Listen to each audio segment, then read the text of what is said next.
அஸ்ஸலாமு அலைக்கும் வரஹ்மத்துல்லாஹி தஆலா வபரகாத்துஹு. பிஸ்மில்லாஹிர் ரஹ்மானிர் ரஹீம். இதா அஸ்பஹல் மரீது காதிரன் அலா கலாஇ மா ஃபாத்தஹு மினஸ் ஸலா வலவ் பில் ஈமா மாத கபல அன் யக்லியஹா வஜப அலைஹி அன் யூசிய வலியஹு பி அதாயி ஃபிதியத்தி ஸலவாத்தில் ஃபாயிதா. இன்றைய வியாழக்கிழமை ஃபிக்ஹ் சட்ட தொடரில் சில முக்கியமான மசாயில்கள், மார்க்க சட்டங்கள் இடம்பெறுகின்றன.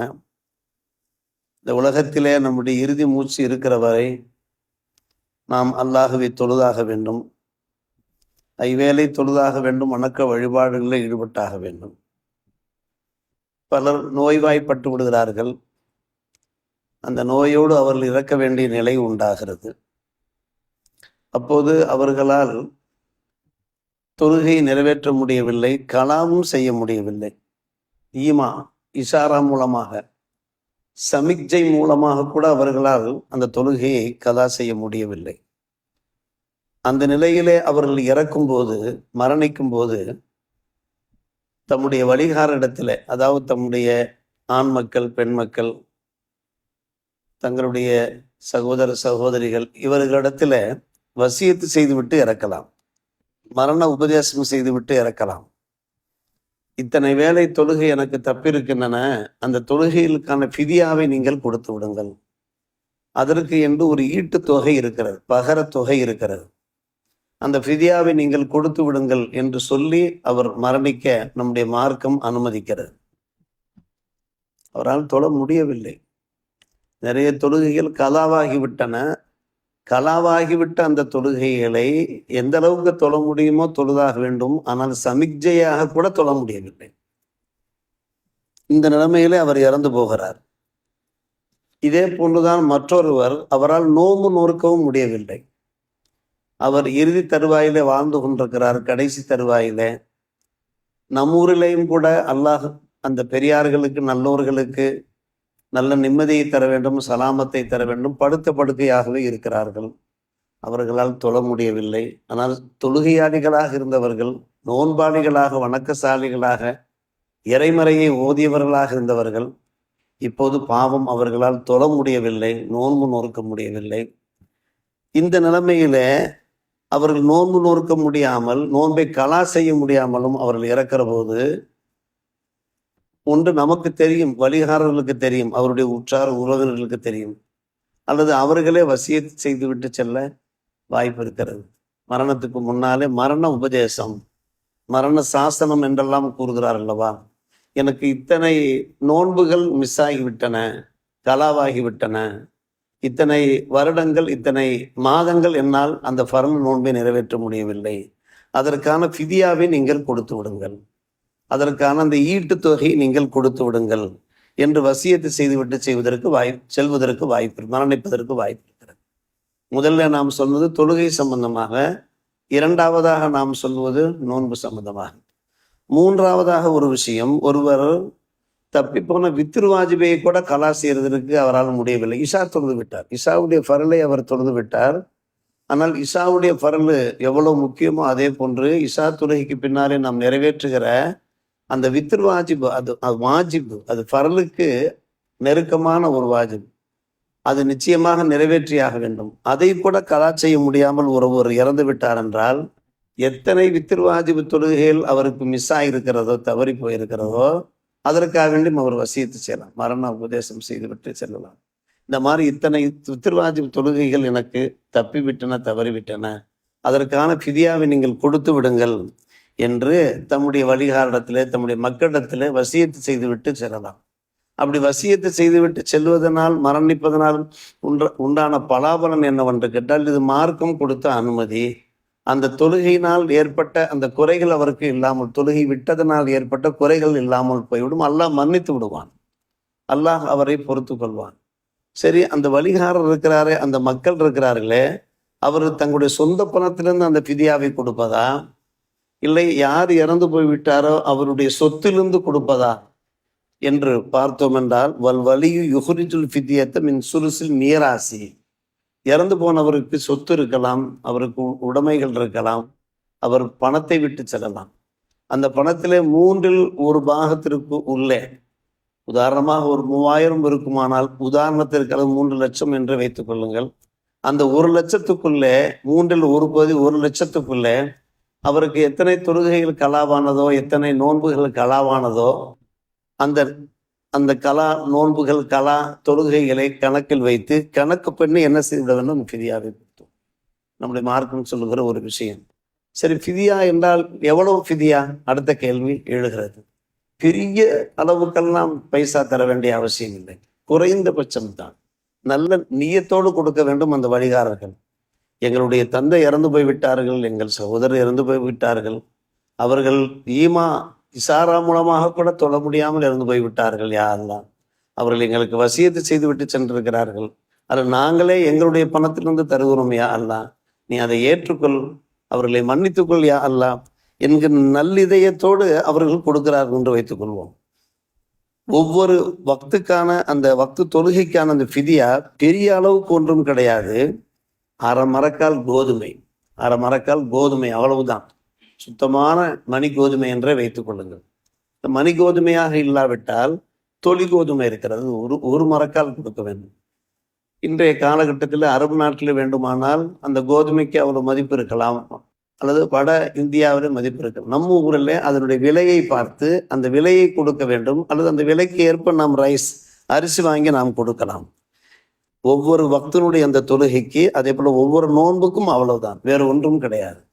அதை வைத்து ஒரு ஏழை என்ன செய்ய முடியும்? 2 வேளை சாப்பிட முடியுமா? முடியாதா? ஒரு அரை மரக்கால் அந்த மணி கோதுமையை வைத்து ஒரு ஏழை ஒரு நாள் முழுக்க சாப்பிடுவதற்கு வாய்ப்பு இருக்கிறது. சரி, அதை பலருக்கு பிரித்து கொடுப்பதா அல்லது ஒரே நபருக்கு கொடுப்பதா? ஏன்னா பல வேளை தொழுகைகளுக்கு கொடுக்க வேண்டியது ஏற்படலாம். பல மரக்கால்கள் அதில் சேர்ந்து விட வாய்ப்பு இருக்கிறது. அதை ஒரே ஏழைக்கு கொடுக்கலாமா என்கிற கேள்வி 3ஆம் கேள்வியாக எழுகிறது. தரலாம். எஜூசலில் வலியி எதுப ஃபிதியத்த சலவாத்தி தமாமியா இலா ஃபக்கீரின் வாஹிதின். ஒரே ஃபக்கீருக்கு, ஒரே ஏழைக்கு நாம் கொடுக்கலாம்.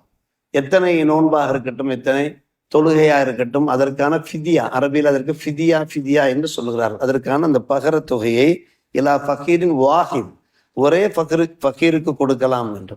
சரி, அப்படி அவர் வசியத்தை செய்துவிட்டு செல்லவில்லை என்று வைத்துக் கொள்ளுங்கள். நாம் ஏற்கனவே லேசாக நாம் சுட்டி காண்பித்து விட்டோம். மரண தருவாய் எப்படி இருக்கும் என்று சொல்ல முடியாது. எத்தனையோ பேரை பார்க்கிறோம், அவர் நகா இல்லாமல் வாழ்ந்து கொண்டிருக்கிறார். வயசு 80-90 வயசு ஆகிவிட்டது. அவர்களிடத்துல பேச்சு குறைந்து போய்விட்டது, சிந்தனையும் குறைந்து போய்விட்டது, ஞாபக சக்தி குறைந்து போய்விட்டது. என்ன பேசுவது என்கின்ற ஒரு பிரஜையை அவர்களுக்கு இல்லாத ஒரு சூழ்நிலையில அவர்கள் எங்கே மரண வசியத்து போடுறார், மரண சாசனம் எழுதி கொடுக்க. அப்படி இல்லாமல் அவர்கள் இறந்து போய்விட்டார்கள் என்றால், இதாலம் யூசில் மையத்து வலியகு பி அதாயில் ஃபிதியா வலாக்கின் தர்ற அன்ஹு வலியு யுர்ஜா கபூலு. அவர்கள் வசியத்து செய்யாமல் இறந்து விட்டாலும் கூட அவருடைய உறவினர்கள் சொத்தை பெறுகிறார்களா இல்லையா? அவர்களுடைய சொத்துக்கு அவர்கள் சொந்தக்காரர்களாக ஆகிறார்களா இல்லையோ? சொத்து இருக்கிறதோ இல்லையா, அது வேறு விஷயம்.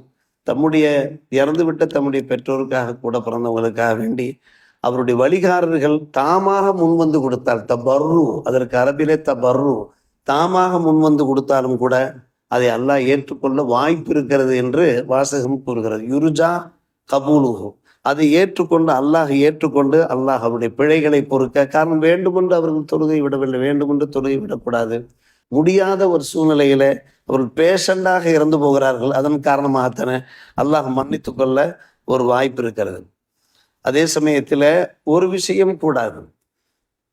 யார் இறந்து போகிறார்களோ அவர்களால் நோன்பு நோக்க முடியவில்லை, அதற்கு பாரமாக நாம் ஃபிதியா கொடுக்கிறோம்.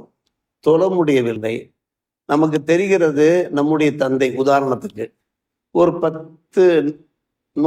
10 நாட்கள் நோன்பு நோக்கவில்லை என்று தெரிகிறது. நமக்கு தெரிகிறது ஒரு 50 வேளை, ஒரு உதாரணத்துக்காகத்தான் நான் சொல்லுகிறேன், ஒரு 50 வேளை தொழுகை நிறைவேற்ற முடியவில்லை, அந்த நிலையிலே அவர் இறந்து போகிறார் என்றால் அதற்கு மாற்றாக நாம் ஃபிதியா தான் கொடுக்க வேண்டுமே தவிர அதற்கு பாரமாக நாம் தொழ முடியாது. என்னுடைய தந்தை 50 வேளை தொழாமல் அந்த மரண தருவாயில இஷாரா மூலமாக கூட தொழாமல் இறந்து போய்விட்டார். எனவே அந்த 50 தொழுகை நான் தொழுது விடுகிறேன். ஃபஜ்ரு, லுஹர், அஸ்ர், மக்ரிப், இஷா, இப்படியே ஃபஜ்ரிலிருந்து ஆரம்பிச்சா 5 வேலையா வந்துட்டு இருக்கும் இல்லைங்களா? நாம் தொழுகிறேன் என்று தொழுகைக்கு பாரமாக தொழுகையோ நோன்புக்கு பாரமாக நோன்போ, காரணம் அவரவர் தான் தொழ வேண்டும். ஒரு மனிதர் தம்முடைய ஹயாத் இருக்கிற காலமெல்லாம் அந்த கடமை, காரணம் மார்க்கும் பெரிய அளவுக்கு சலுகை இருந்திருக்காது. உன்னால் நின்று குனிந்து தொழ முடியவில்லையா, நீ என்ன செய்ய, நீ எந்த அளவுக்கு தொழ முடியுமோ தொழு, அல்லது நீ அமர்ந்து தொழு, நீ உட்கார்ந்து தொழு. உன்னால் உட்கார்ந்து தொழ முடியவில்லையா, நீ இஷாரா மூலமா தொழு. அப்படியே உன்னுடைய உடம்பை அசைத்து நீ இஷாரமா, அதுவும் முடியவில்லையா, படுத்த படுக்கையாக இருந்து கொண்டு கண்களை சிமிட்டி, சாதாரணமாக இருந்தால் அது நிலை, கொஞ்சம் சிமிட்டினோம் என்றால் அது ருக்கு, அடுத்தபடியாக சிமிட்டினோம் என்றால் அது சுஜூது, இந்த மாதிரி இஷாராவாக நீ தொழு என்கின்ற அளவுக்கு நம்முடைய மார்க்கம் அனுமதி அளித்திருக்கிற போது, அதற்கு பகரமாக அவருடைய வழிகாரர் இருக்கிறாரு, உறவினர் இருக்கிறாரே, அந்த தொழுகைக்கு பாரமாக தொழுகை, நோன்புக்கு பாரமாக நோன்பு நோட்டால் அது ஏற்கப்படாது. இது நம்முடைய மார்க்கத்திலே சொல்லப்பட்ட ஒரு விஷயம். அவரால் இயன்ற அளவுக்கு அவர் தொழுக வேண்டியதுதான், அவ்வளவுதான். அடுத்தபடியாக கடைசியாக என்ன சொல்ல வருகிறார்கள், கதா இதா மாத்தல் மரிலு கபலா எக்திர அலா கதாய் சியாமி அனில் ஐயாம் பாத்தகு சியாமுஹா ஃபி மரதி மௌத்திஹி லா எல்சமுகுல் ஈசா. ஒரு வசியத்தை செய்ய வேண்டிய அவசியம் இல்லை என்கிற அந்த சட்டத்தோடு இதே போலதான் ஒரு முசாஃபிர், ஒரு பயணி பயணத்தில் இருக்கிறார், அவருக்கு நோன்பு கடமை இல்லை.